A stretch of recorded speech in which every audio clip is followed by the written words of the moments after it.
Good morning, everybody. Thank you very much for joining us. We know it's a busy time of the year, and we're happy to see so many people join this morning. I'm Ala Kostenko with the Hawaii Coffee Association. We're happy to host this series of webinars. We broke it into three topics, one of which Melissa Johnson will cover today. Melissa Johnson is a research biologist at the U.S. Pacific Basin Agricultural Research Center in Hilo. So she'll cover today's topics. If you have any questions, feel free to submit them through Q&A tab, and Melissa will address them at the end of the session. I'll be right here if you need me, but Melissa will take it from here. Thank you so much for the intro, Ala. Welcome, everyone. Thank you for joining. As Ala mentioned, it's a busy time of year for everyone, right in the middle of harvest, so we appreciate you tuning in. It's going to be recorded, so if you have farmer friends that you would like to share the information with, you can direct them to the recording.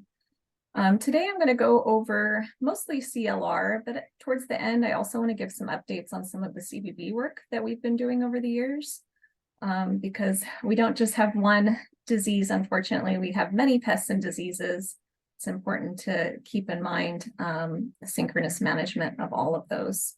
But today I'm going to go over some of the biology research that we've been doing on coffee leaf rust in Hawaii, and also some cultural and chemical control options.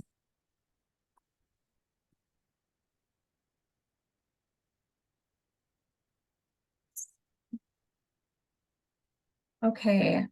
So if you've seen any of my recent presentations, you've probably seen this slide before, but I just want to give you an update with the most recent information that we have from our monitoring project that we initiated shortly after rust arrived in late 2020. This is in collaboration with Luis Aristizabal. He's been a great help getting data from many farms across the island. So if you're not familiar with the term CLR incidence, it simply refers to presence of coffee leaf rust on the leaves. So you can sort of think of it as a presence-absence indicator. So anytime you see those yellow spots on a leaf, it would be counted as present, and that's reflected in the incidence ratings. So the two graphs on the left are from 8 farms in Kona and 6 farms in Ka'u, and it simply shows the average across these farms since we've started this monitoring program. The blue line is 2021, yellow in 2022, and green in 2023. So we're coming into our last year of data collection for Kona, and we're in our second year of data collection for Ka'u. As you probably know, CLR showed up in Kona first and really wasn't detected in Ka'u until the following year. So they're a little bit behind, but it's interesting to see the dynamics of this disease sort of evolve before our eyes on the Big Island. And you can see that we're starting to see a pretty typical trend, at least in Kona. We're starting out the year pretty high in terms of incidence. We see it dip down into the summer months, and then as we get into harvest, we see CLR rapidly increase, and that's been the trend for Kona for the last 3 years now, really. You can see that we end the year quite high at 30 to 40% for a lot of farms, and those error bars show that there's quite a diversity of incidence numbers across these farms too. Some are quite low, and many can be as high as 75, 80%. In contrast, for Ka'u, again, it wasn't detected until late 2021. So we're starting our surveys in 2022, and you can see it's quite low for most of the years until we get into the harvest, and then it increases. And 2023 was really when we saw rust sort of take off in Ka'u. It started out sort of as that same characteristic trend of starting the year high and then decreasing into the summer months. But then we see something sort of funny happen. When it should be increasing in July and August, we actually start to see it decrease again. And this is simply a reflection of many of the farms that we've been monitoring have done a massive stumping and heavy pruning, which is a little unusual for this time of year. And some of that might have been related to CLR damage or just basic farm maintenance. So the 2 farms that did not stump, they are actually continuing to increase in incidence. So that same characteristic trend that we've been seeing across other farms But for the farms that have stumped, obviously their incidence has gone way down, and that's reflected in that green line for Ka'u. We've also been looking at CLR incidence across elevations to see if there's any differences. So we looked at 35 farms last year and put them into these sort of broad elevation categories. Low elevation, we're calling farms anywhere from 200 to 400 meters in elevation. Mid elevation, we're calling 400 to 600, and then anything above 600 meters, we're designating as high. And what you can see from the yellow, green, and blue bars in terms of incidence, there really isn't any difference among these different elevational groups. So basically, CLR is pretty happy no matter where your farm is on the island. The climate conditions are favorable enough to where CLR is able to germinate and proliferate across the farms. We've also been following defoliation over time. So as you know, coffee leaf rust can cause your leaves to fall, and this, of course, will eventually impact your yields, which I'll go over in the next slide. This data shows leaves per branch on the y-axis and time on the x-axis. So again, Kona's up on that top graph and Ka'u on the lower graph. Colors are as before, 2021 in blue, 22 in yellow, and 23 in green. Basically, what this shows is that in 2022, which was really the first year that Kona saw some pretty significant yield losses, they lost 30% of their leaves on average. That's the yellow bar that you see. And then in 2023, we do see a little bit of a recovery. So about 18% of the leaves have been recovered for Kona farms in general. And then Ka'u is a little bit of a different story. They actually, on average, have higher number of leaves per branch. A lot of this has to do with the different varieties that they're growing in that region. But they also lost a significant number of leaves in this first year that they've been affected in 2023. We estimate that they've lost somewhere around 40% of their leaves on average. This is not just due to CLR. There were also a couple of strong windstorms earlier in the year that probably contributed to this, but certainly CLR is involved. We've also been following yields across farms. Of course, the best way to get this data is to get harvest data at the end of the season, which sometimes can be difficult. So as sort of a proxy, we've been following fruiting nodes per tree, and that red arrow on the right-hand side simply shows you what we're referring to as a fruiting node. So it's every one of those clusters of berries is one fruiting node. So we've been counting number of fruiting nodes per tree, and that's the number that you see on the y-axis there. So the first year that Kona was really affected in terms of yields was 2022, and we estimate that most farms lost anywhere from 30 to 75% of their average yields. And in Ka'u, this year will be really their first major loss of yield. And based on our data, we estimate 20 to 55% losses. You can see those numbers for Kona and Ka'u on average. Again, 2022, they had already lost quite a bit of their yield, but we are starting to see a little bit of an increase, and that has to do with more leaves on the branches this year. So we do expect a little bit of a better yield for Kona this year, but again, Ka'u is it's the reckoning year, and on average, we can expect that farms could be losing somewhere up to 40% of their yields. We've also had these samplers distributed across farms on the island so that we can track wind dispersal of spores. We've had samplers set up across 15 farms in Kona, Ka'u, and Hilo, and we've been capturing spores year-round, which is really what this graph shows with the yellow bars. On the right axis, you see spores per replicate, and on the y-axis on the left, you see CLR incidence. And basically what I want you to gather from this graph is that the number of spores directly correlates with CLR incidence. So I think the big takeaway here is that spores are probably traveling pretty locally within your farms. Certainly there is some movement of spores between farms, especially if we have stronger winds, but on average, spores are probably not traveling very far distances. And you see that with this really nice trend of incidence very closely matching the number of spores that we're capturing in these traps. And then I just want to get into some of the ways that you can manage CLR on your farms. Again, I want to stress that cultural controls are probably your best tool in your toolkit. And it's really important that you get these tools in place before you start adding things like fungicides. I'll show some slides here on pruning and also fertilization and fungicides, but in general for pruning, you want to start to think about the number of verticals that you have on your trees. You don't want 6, 8, 10 verticals on a tree. It can create a really clustered microclimate, a lot of self-shading, and limit wind flow. All of those things will provide a microclimate for that favors rust. So if you're using the Kona style of pruning, I would suggest that you aim for 3 to 4 verticals to sort of minimize that germination of rust. It's also important that you're controlling weeds and desuckering often. Oftentimes we'll go into farms and see that suckers are some of the worst infected of all the branches. That new growth really seems to be affected by rust. The weeds are going to compete with your trees, both for nutrients and also will limit your ability to get good coverage for your fungicide sprays. It's really critical that you conduct annual testing of your soils and leaf tissue so that you can detect nutrient deficiencies and toxicities and be able to figure out what the appropriate fertilizers are to use on your farms.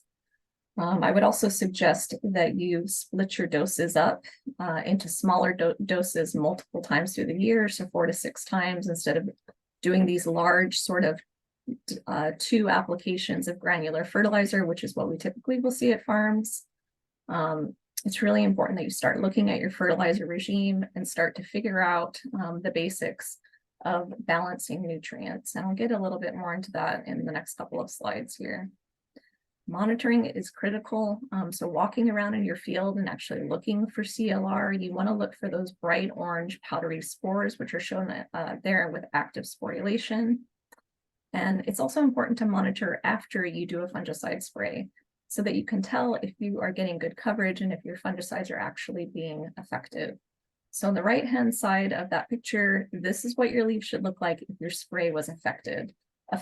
It should be a very light yellow color, almost sort of white looking, and it should look dried up. You shouldn't see those really powdery orange spores any longer if your spray was effective. It's also really important to realize that not all of the fungicides that are approved for Hawaii are the same. So the preventatives should really be used when your incidence is low, less than 5%. Otherwise, they probably aren't going to work very good. We see a lot of farms applying these preventatives over and over and over again, and they're simply not seeing results. And it's because these are exactly what they say they are. They're preventative. And once you already have rust on your farm, it's going to be difficult to get the rust back down to a manageable level with just these fungicides alone. If you have rust that's higher than 5%, you may want to start thinking about curatives. The only one that we have approved for coffee in Hawaii is Priaxor. It is a translaminar, meaning that you still have to get good coverage on the leaves, but once you get the product on the leaf, it will spread out and protect that leaf.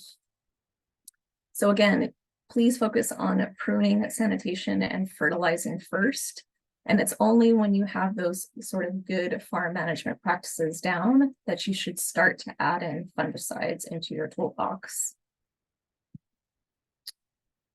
So these are some of our results from a short little study that we did looking at pruning style and CLR incidents last year. We are collecting data for the same project this year as well.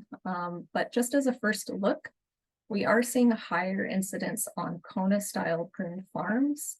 And you can see the lowermost picture where you can see the Kona style of pruning. This is pretty typical. And again, it has to do with many, many verticals on these trees, creating a really dense wall of vegetation that really favors coffee leaf rust germination.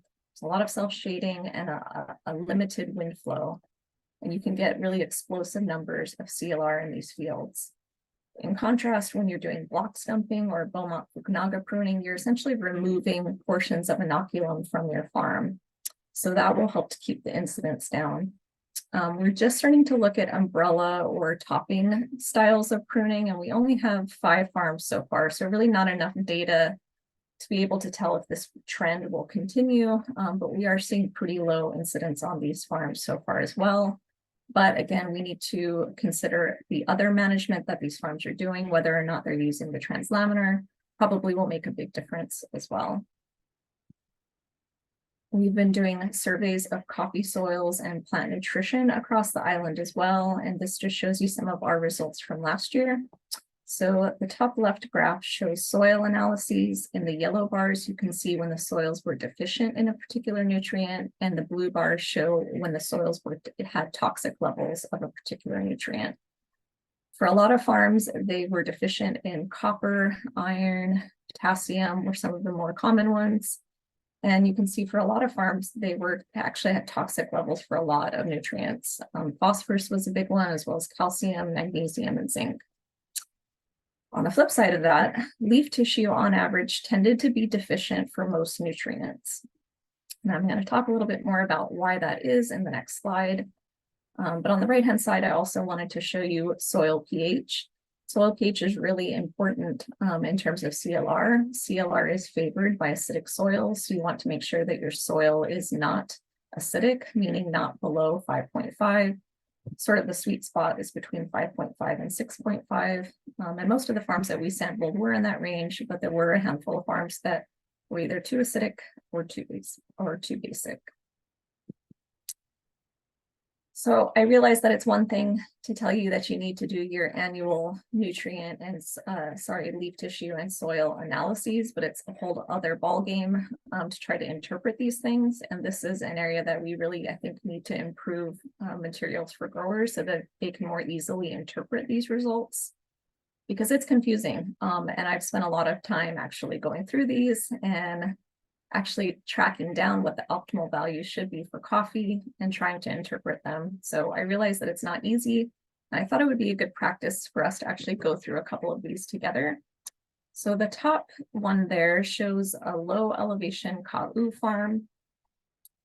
The uppermost row of numbers are the optimal values for coffee. And then we have results for 2022 and 2023.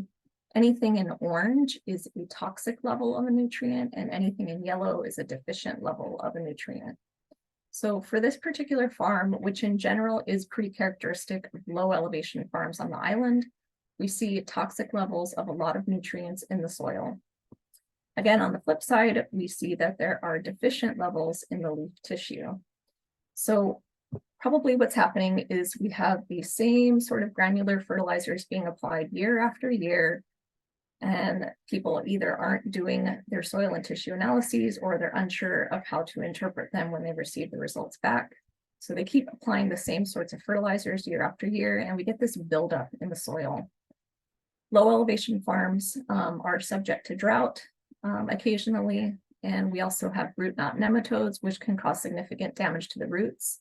And together, those sorts of things, along with if you have very acidic pH, all of those things can inhibit the proper uptake of nutrients up into the plants. And so then you get these deficient levels in the tissues, even though you have plenty of these nutrients in the soil. So one solution to a situation like this is to increase your foliar feeds. And in particular, this will help to bring up deficient levels of micronutrients in your plant tissues. And I'll talk a little bit more about available options for that in the next slide. But in comparison, I wanted to show you what a high elevation farm on the island might look like. Again, this is sort of characteristic for a high elevation farm, which is subject to higher rainfall, higher levels of leaching. So for a farm like this, we see that the soils first and foremost are too acidic. They're between 4 and 5. So this farm probably needs to add some dolomite to bring those numbers up. They also have deficient levels of nutrients, both in the soil and in the tissue. Again, this is probably due to leaching. Even if they are applying fertilizers to the soils, they are probably not applying enough, and nutrients that are there, a lot of it could be getting washed away. Solution for this farm, they probably can use a combination of granular fertilizers to increase their macros and foliar fertilizers to increase the micros in the plant as well. You can also see that this farm has aluminum toxicity, and this has to do with the soils being too acidic, causes binding of certain nutrients, and limits uptake of nutrients. So in summary, I just want to point out that plant nutrition is critical for CLR management. Regions that have been dealing with rust around the world for many decades realize this. They don't just focus on fungicides. They go back to the basics of farming, which is good soil and plant nutrition. And I think this is really where we need to get to for our coffee in Hawaii. So healthy coffee plants require 17 essential elements, and it's critical that those elements are not just there, but that they're properly balanced. And this will help the trees to fight CLR by strengthening the plant's physiological defenses. So we do have some trials in line for next year where we'll be looking at different greenhouse and field projects, start to try to determine what the various rates of macro and micronutrients should be in order to optimize defense against diseases like coffee leaf rust. Studies that have been done in this area have shown that nitrogen and potassium, as well as zinc, manganese, and boron, all have functions that help to protect the plant against diseases like coffee leaf rust. And just some of those functions are listed here, but there are actually many, many more. So commercial sources of micronutrients that you can look into adding into your fertilizer rotation, CaffeDAC is a great one. And I think the representative Nicholas is on the call as well if you have particular questions about this product. Another one you can rotate in is tropical metasolate. So again, both of these are imported, but they're locally available on the island, and they are a great thing to add into your regular rotation of granular fertilizers. You really need to think about adding some foliar into your regular regime so that you can increase your micronutrients. Then we'll get into some chemical control options for coffee leaf rust. This is data from last year. We looked at 30 farms across the island, took the average of those farms in terms of the fungicides that were sprayed. 8 farms only applied preventatives, so these were things like Serenade, double nickel, badge, Kocide. 9 farms applied preventatives and Problad, which is a botanical-based translaminar, and 13 farms applied preventatives plus Priaxor, which is that translaminar that I spoke of earlier. And the results are pretty astonishing, really. The farms that used preventatives plus Priaxor ended the year at around 3% incidence. And that's compared to the farms that either only use preventatives or use preventatives plus Problad. And you can see that those were around 36 to 43%. So quite a big difference. And the visuals are pretty stunning when you see them. So this led us to look into doing some fungicide trials, which we began in 2022. But I just wanted to show you the results for this year's trials. This is an average across 5 farms. We looked at 1 farm in Hilo, 2 in Kona, and 2 in Ka'u. So again, this is the average across those. And we looked at a number of different fungicides. We looked at 2 coppers, Kocide 3000 and Badge X2. We looked at 2 biological bacillus-based products. So those are Serenade ASO and double nickel. We also looked at the translaminar Priaxor. And then we incorporated Problad Verde, that botanical-based fungicide, and also CaffeDAC, which again is not a fungicide. It is a micronutrient and biostimulant fertilizer. But the farm that we used this one on was organic, and so we could not use Priaxor at that farm. So we thought we would just throw CaffeDAC in there to compare against Problad. So on the y-axis, you can see CLR incidence. That first group of bars labeled week 0 on the x-axis is before we did any fungicide applications. So that's sort of our starting CLR incidence for these different farms. You can see that the average was above 5%. It was probably around 6 to 10% for most of the plots. We conducted our first spray at week 1. And then took incidence levels again. You can see that the 2 coppers and the 2 biologicals, as well as CaffeDAC, performed about the same. Problad did not work that well, and the Priaxor actually worked fantastically. So we have 2 Priaxor plots that we tested. Priaxor A, we only applied 1 application of Priaxor, and then for Priaxor B, we did a second application in week 5. And you can see actually that 1 application and 2 applications of Priaxor within that time frame actually performed relatively similarly. And I'll get into that more in the next slide. But you can see we did a second application of all of the products at week 5. Again, the coppers worked fairly well. They ended up bringing the CLR down to about 5%. The two biological-based products also performed similarly, brought the CLR down to maybe about 8%, and ProBlad and CaFeDAC were also very similar. So I just wanted to show you results from one farm, and this graph shows CLR incidence as of September of this year. So for this farm, before we did any sprays, we were at 14% infection in April. And by the time we finished these fungicide sprays in September, all of the treatments were less than 5%. So using either preventatives plus Preaxor or 2 sprays of Preaxor, they all worked really well. They all did the job and brought incidence down to 5% or less. However, when we look at when Preaxor was applied, either 3 weeks apart or 8 weeks apart, 8 weeks apart actually worked better. If you've read the Preaxor label, I believe it says on there that you should have 2 Preaxor sprays within, I think, 3 to 4 weeks apart. So we really wanted to test that. We wanted to see if we could get really good protection in that 3 to 4 week period, or if we could stretch it out and do the 2 applications 8 weeks apart and see what that sort of protection would look like. So that's really what this graph shows here. We did 2 sprays of Preaxor, one at 3 weeks apart, and another plot had them at 8 weeks apart. And you can see that at 8 weeks apart, CLR is basically 0. The 2 sprays of the preventatives plus 1 spray of Preaxor, which is on the far left, that also performed really well, less than 3% for the bottom, mid, and top part of the trees.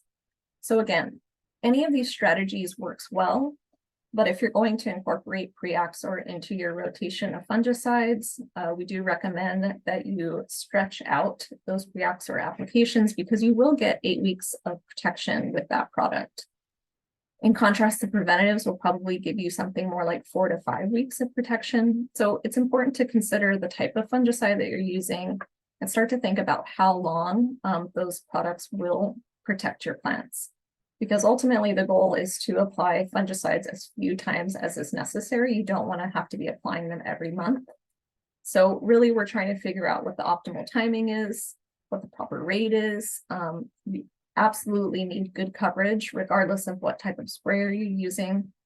But all of these things need to be considered when you're doing a fungicide rotation. So this is just an example of a rotation that you could follow. You could do 2 sprays of Preaxor 8 weeks apart, and in between those sprays, you could add in different preventatives, such as the biologicals or the coppers. And hopefully we'll get to a point where you'll only need to apply fungicides maybe 4 times a year. Maybe you do 1 preventative, a couple Preaxor sprays, and then 1 more preventative at the end of the year. I think that could work really well. So stay tuned. We'll have more results at the end of this season and are looking into whether we should do a 3rd trial or not. I will say that results vary a little bit depending on the farm. So for this particular farm, the biological preventatives actually worked better than the coppers, which is not what we saw at the other farms. At the Kona and Ka'u farms, we actually saw the coppers perform better than the biologicals. So it all has to do with weather. Here in Hilo, it's rainier, and perhaps that's why the biological products did better. So it's important to try different products out, do the monitoring, and see what's going to work for your farm, because not all products are going to work the same in each area. So lastly, I just wanted to give an update on some of the CBD work that we've been doing, because coffee berry borer has not gone away, even though we have rust. So it's important to still continue good management practices for this pest. So for the last 3-4 years, we worked on an area-wide project where we tried to optimize location-specific pesticide applications, specifically for coffee berry borer. We looked at 14 farms across the island, and we wanted to figure out how do these factors of weather, plant phenology, and management affect CBD population dynamics across the coffee growing landscape? And ultimately, we wanted to determine if we could use this information to develop location-specific spray schedules. One of the reasons I wanted to talk to you about this is because this is ultimately where we're going with a lot of the coffee leaf rust work. We really need to figure out what the optimal spray strategy is for each area of the island, because you know that all of your farms are quite different. The microclimates are really different. The types of cultural practices that you use are different. And the plant phenology is different. And so all of those things need to be considered when you're thinking about a spray program for these different pests and diseases. So this just shows some of the data that we've been collecting over the last 3 years. These are just averages, 8 farms across Kona and 6 farms across Ka'u. Not surprisingly, we found that temperature, rainfall, and humidity were all significantly different across these different districts and elevations. We found very large CVV populations at low elevations compared to mid and high. Again, this has to do with high temperatures at those low elevations, which will increase the number of CVV generations per season. We also found higher fruit production at low and mid levels. And we found that the timing of fruit development and harvest also differs. So if you're a coffee farmer, none of this is news to you. You probably realize all of this. But none of this sort of data had been collected for the island, and certainly none of it had been incorporated into a spray regime. So in summary, we found that infestation of coffee berry borer is really driven by the pest pressure, the fruit availability, and the temperature. So these 3 line graphs on the top show that as infestation increases, as trap catch increases, or pest pressure in this case, infestation also increases. Graph B shows that as you have the number of berries per branch increasing, your infestation actually will decrease. And as you have temperature increase, you will also have infestation increase. So that's all fine and good, but how do we use this data to actually improve our spray programs? So I created a little table here that I'm hoping growers will be able to use to guide them in when the best time to spray is for their particular location. So this table uses all of that data on our CVV flight activity from the traps.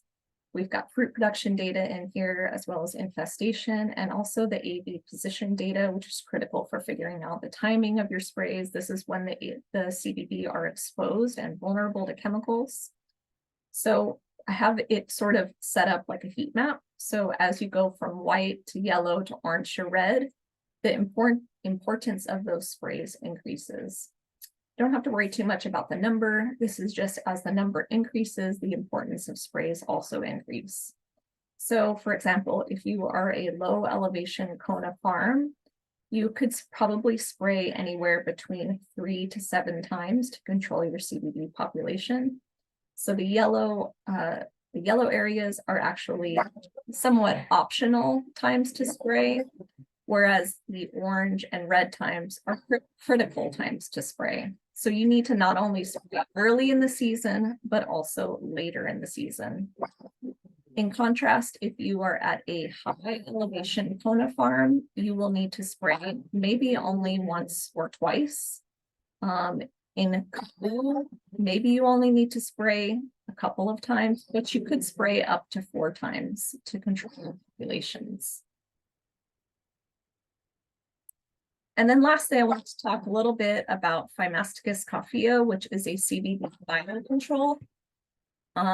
So we've been working on this project for really just under a year. The coffee berry borer is, of course, quite a big problem, not only here, but in many other countries around the world. So we've been working closely with collaborators in Colombia.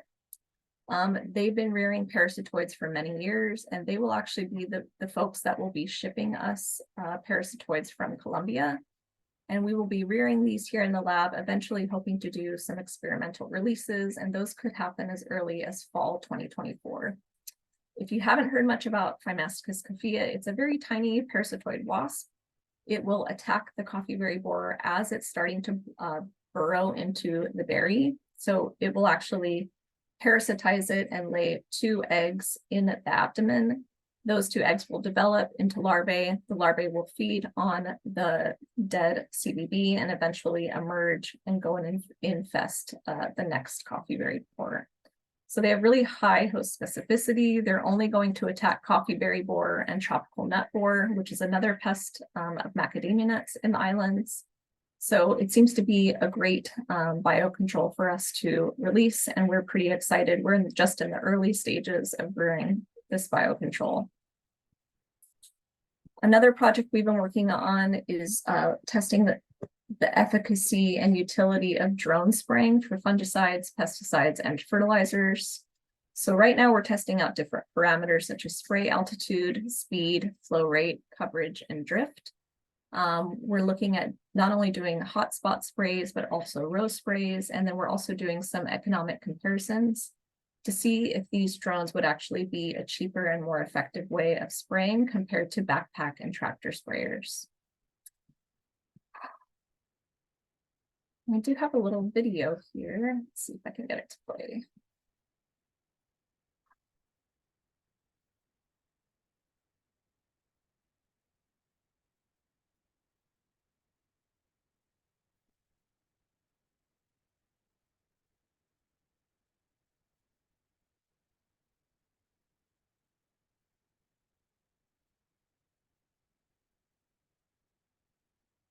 So it's actually working quite well. I don't know if you could see from the video, but the spray is powerful enough to where it actually churns up all of the leaves. So we're thinking it could actually work pretty well for fungicides if we can get good coverage with it, but we definitely believe that it would work great to apply Bovaria and foliar fertilizers with.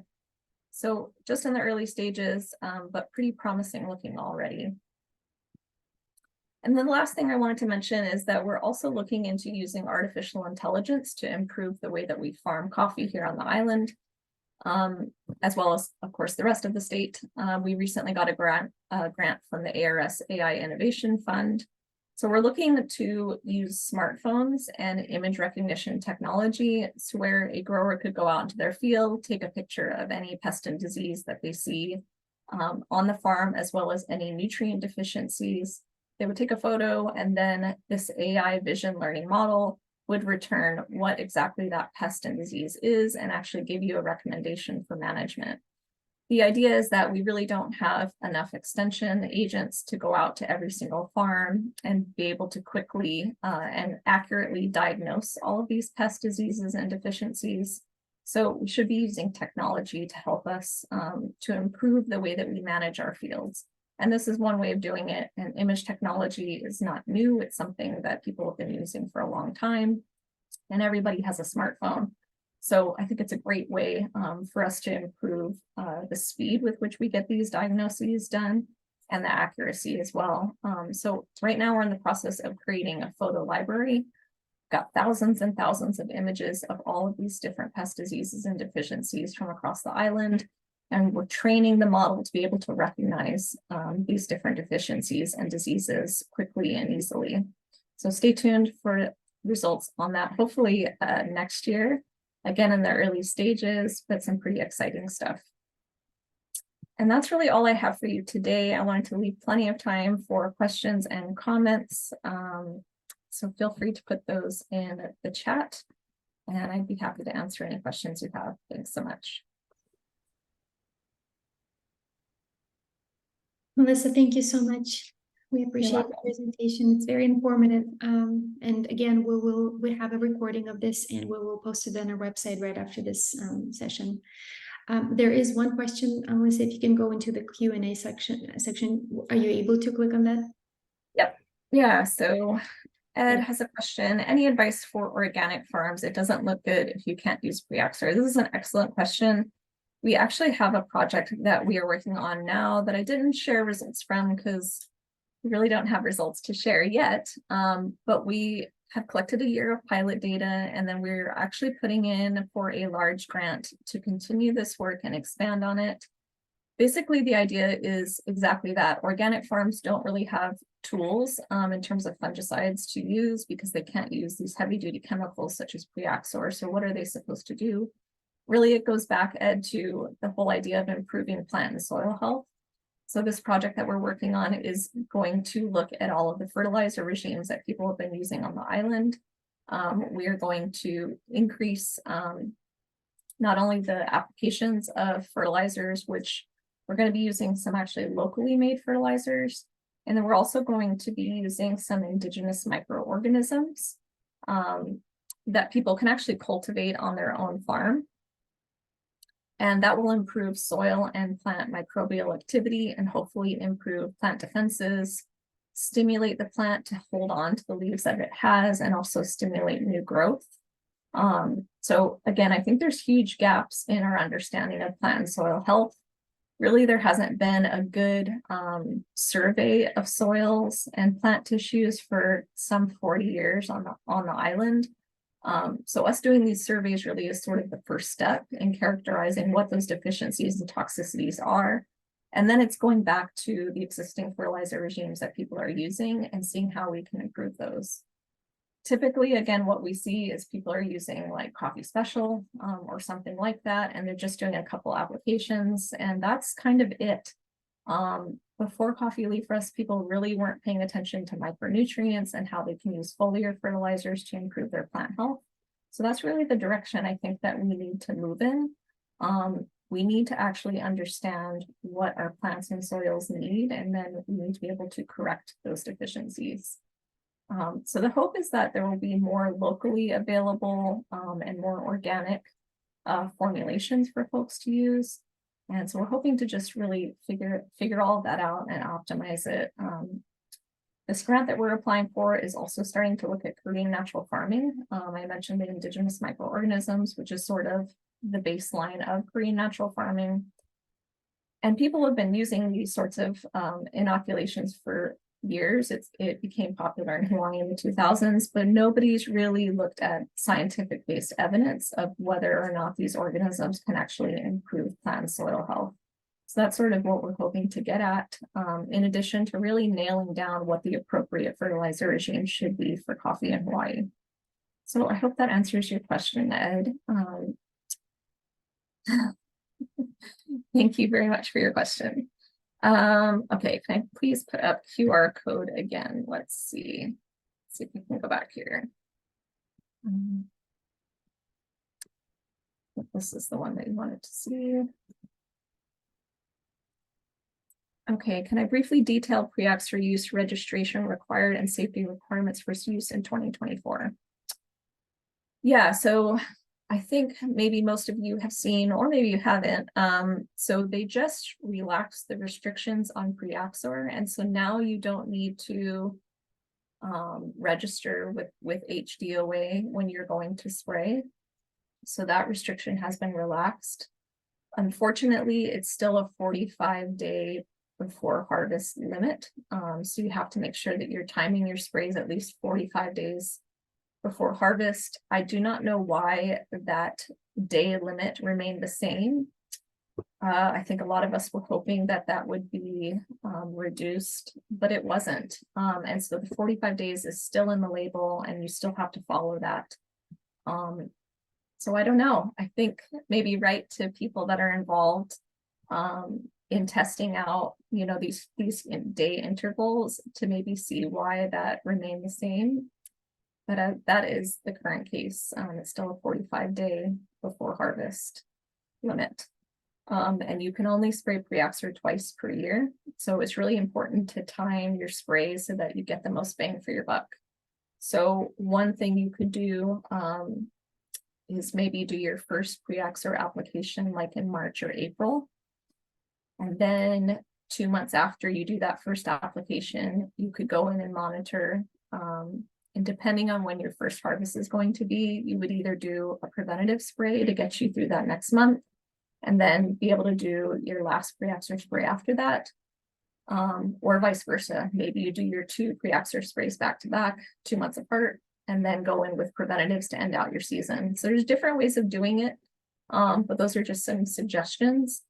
I think just keep in mind the harvest, your first harvest date, your first flowering date is important to know when that first spray should be. It should be about 120 days after your first flowering. And then keep in mind the length of protection that each of these products gives you. So about 2 months for pre-Axor and about 4 to 5 weeks for the preventatives. I hope that helps. Happy to elaborate further if needed. I'm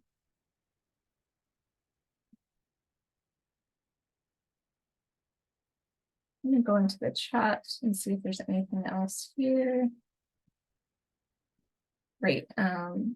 Yeah, Nicholas Machado's info is in the chat if you're interested in Cafe DAC. We do have Cafe DAC in our fertilizer trials for this next year that we're planning, which will be great to start to see some more results for this product in Hawaii. Let's see. I think I answered all the questions in the chat. But if there's anything else, you can drop them in the Q&A. I see a raised hand by John. Oh. Is that okay if I'll? Yeah, please. Mhm. Give me 1 second. I'm trying to figure that out.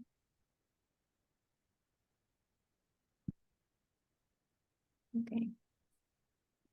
There we go. John, you can speak now. You'll just need to unmute yourself.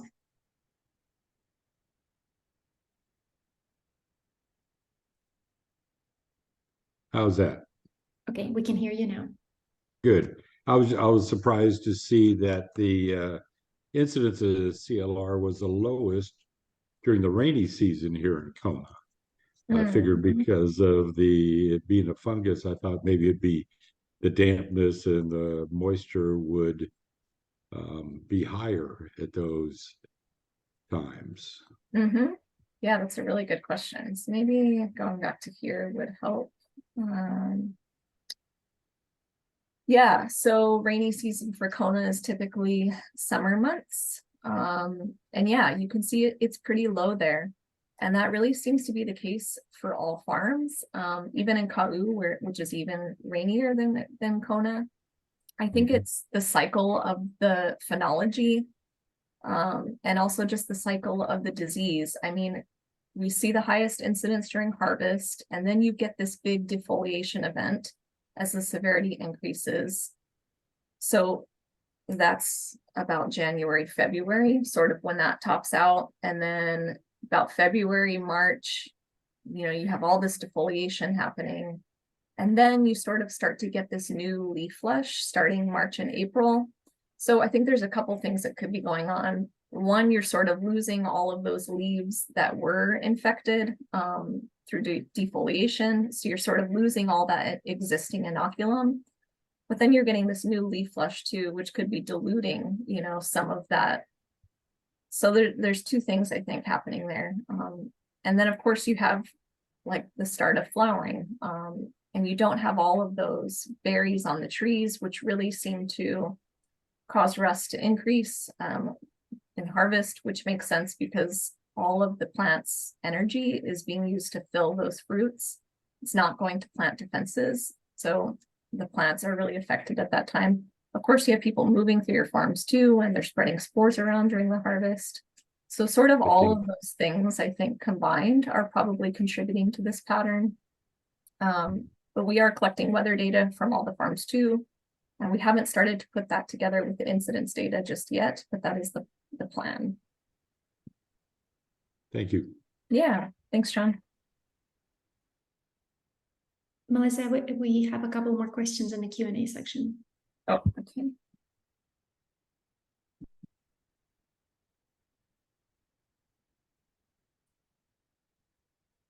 Your graphs didn't look very good for Cafe DAC against CLR. Did I misinterpret that?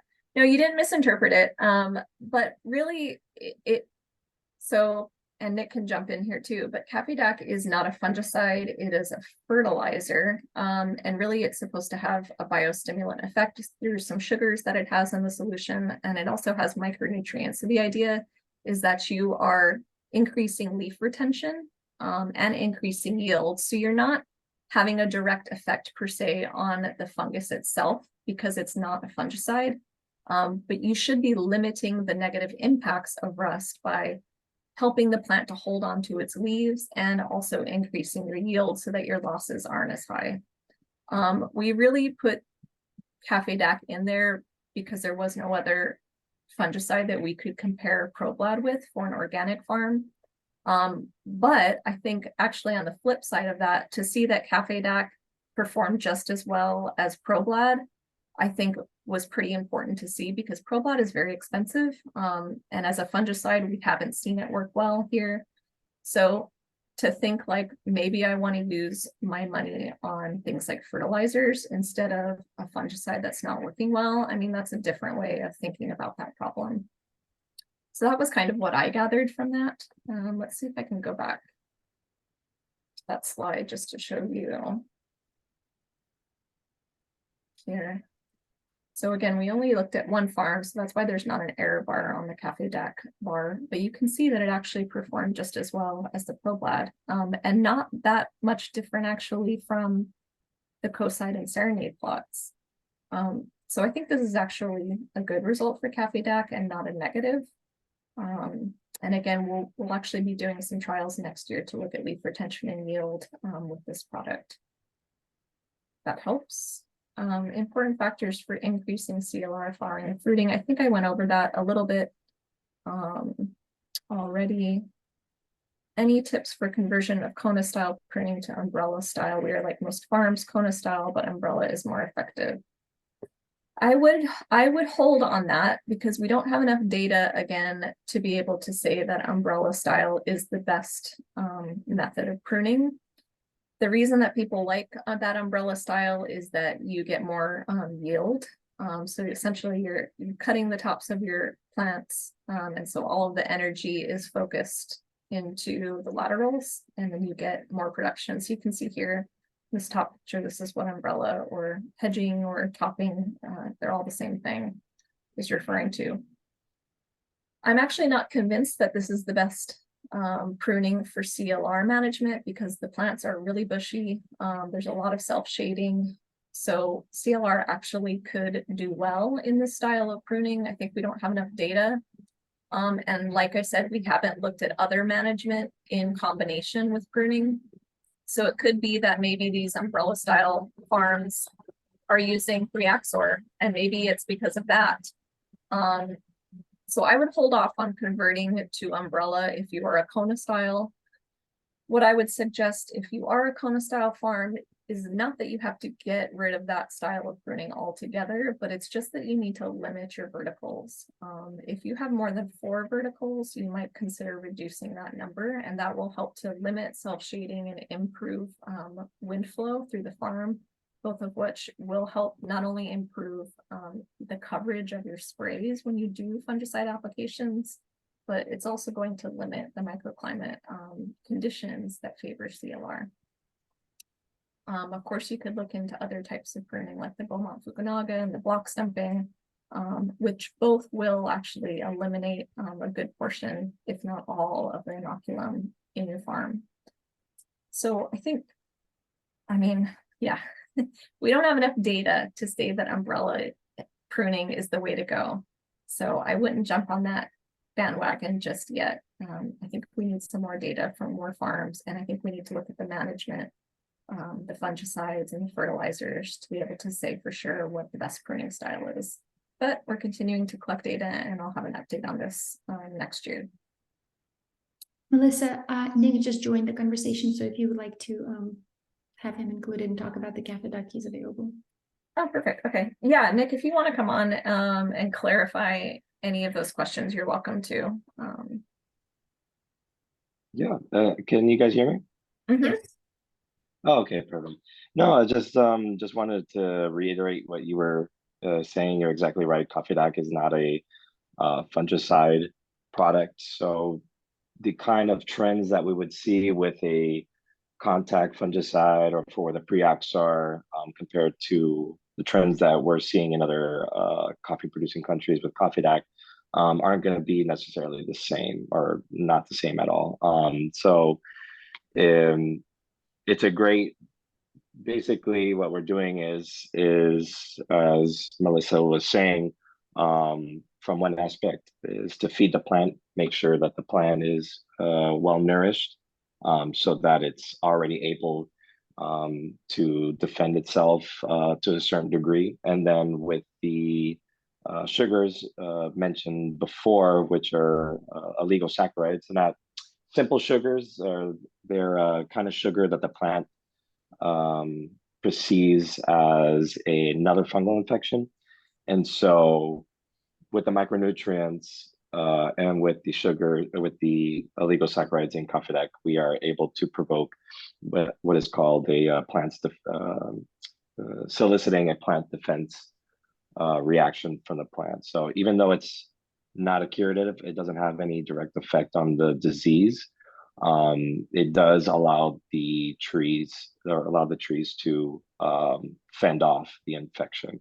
And by fending off, I mean what's the word I'm looking for? It pretty much keeps it static. So once we have coffee leaf rust already in the field, what a coffee deck application will do is make that infection static, and it decrease the rate of new incidents that we get in the field. But what we're trying to do with coffee deck is reduce the severity.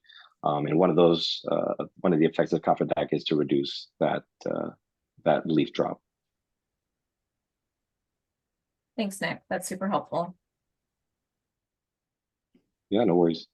I'm always here. If anybody ever has any questions, feel free to reach out to me, and I'll get back to you. And I appreciate you taking the time, Melissa, to present these. Oh yeah. This data and everything. I'm learning more about CLR from your presentation and the effects of micronutrients. So it's very helpful. Really appreciate Awesome. Yeah, happy to. Yeah, I thought I'd pull this slide up again because it really is telling. There's very few farms that I've looked at now in dozens of farms in terms of these analyses where I haven't seen micronutrient deficiencies. So I think it's pretty safe to say if you have a coffee farm, you probably have micronutrient deficiencies, and adding foliar fertilizers into your regime can only help. I think if you're on a tight budget and you're conflicted and you're not seeing great results with fungicides at this point, I think going back again to farm basics and investing in some good foliar fertilizers, I think is a great use of your funds, as well as doing the things like, good pruning practices, weeding, desuckering, all of those things are going to help. But again, going in gung-ho and spraying for fungicides every month is probably not going to help, especially if you are above 5%, which most farms in all actuality are. It's pretty rare that we see a farm below 5% unless they've done those pre-Axor applications at the right time. So it's critical to do these soil and leaf tissue analyses. I can't stress it enough. And if you need help interpreting, I'm happy to. There are also private consultants that will do interpretation of these as well. But this is something that we are working on as a deliverable with the Specialty Crop Research Initiative grant that we're on, that Suzanne Schreiner is leading. We're hoping to actually put together a simple and easy to read guide for growers to be able to interpret these results, because it's a huge barrier, I think, to actually getting the information that you need and finding the right fertilizers. If you don't have a private consultant, I don't really see how people are supposed to do it on their own, to be honest. So that's something that I'm really pushing for. And this is something that Luis and I have been working on. We're not experts. This isn't my background, so I'm kind of learning as I go as well. But I think it's important. So if you haven't started to do this sort of thing on your farm, I think now is a great time to start. Thank you, Melissa. We do have a couple of questions about CaffeDuck. Nick, if you can come back on. I'm not sure if you can see it, but I can read it for you. It says, when spraying CaffeDuck, should it be on the top or the bottom surfaces of the leaves? So great question.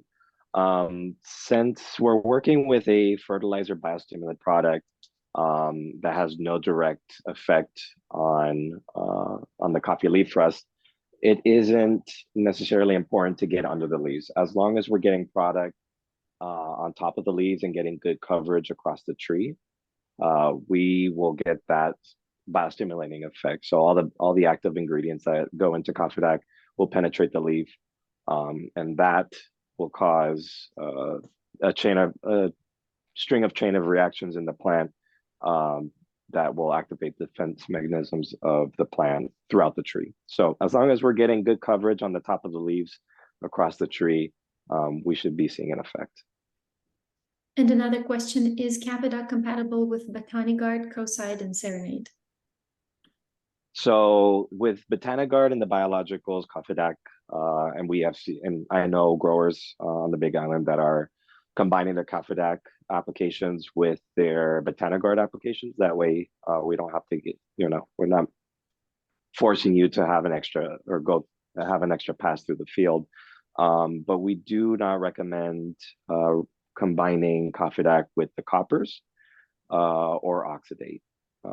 The reason behind not why we don't recommend mixing coppers with Cofidac is because the lignosulfonates, which is a complexing agent that we use to complex the micronutrients in Cofidac, have the potential to pull copper into the plant as well. So any contact copper fungicides that you apply, it's recommended not to mix within the same tank mix.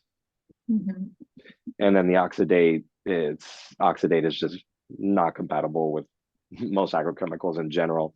And there is a high potential, and I know of one case where mixing oxidate with Cofidac actually created a chemical reaction. They reacted and then everything precipitated out. So we do not recommend combining with oxidate either. Okay, thank you. And Melissa, I believe there's one more question for you. Oh, okay. Yeah, Ed, do we have a list of foliar fertilizers and what are they? So two that Luis and I have been regularly sort of working with growers in terms of rotating into their regular fertilizer regimes, of course, Capidoc, which we've talked a lot about. And then there's also tropical metasolate.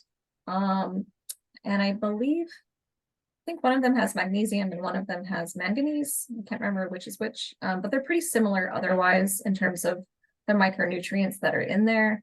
And those both work great, and you can rotate Capidoc and tropical metasolate into your regular regimes. As Nick said, just being careful in terms of what you're mixing it with. I don't really know of too many other foliar fertilizers that are available, but of course there are many organic ones too. Fish emulsion will have some micronutrients as well as macros. There are other things out there, I'm sure.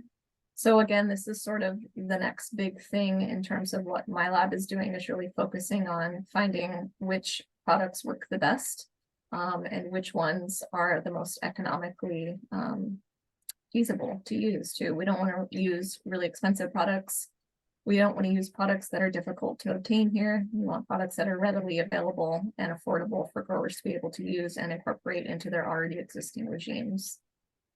So I hope that helps, Ed. I don't really have a ton of extra information there, but if there's anything specific that you wanted to know about available foliars, feel free to ask. Sounds great. Once again, thank you very much, Melissa and Nick. Thank you for stepping in. I think you have answered all the questions that were there. Great. And we can close the webinar. Perfect. Thank you so much. Thanks everyone for tuning in. You are welcome to email me at any time. My email is just melissa.johnson@usda.gov. If you have further questions, I'm happy to find some answers for you. Thanks so much and have a good rest of your day. Thanks, Ala. Hello, everybody. Thanks, Nick. Aloha. Thanks, Melissa. Thank you, Welcome. everybody. Aloha. Bye.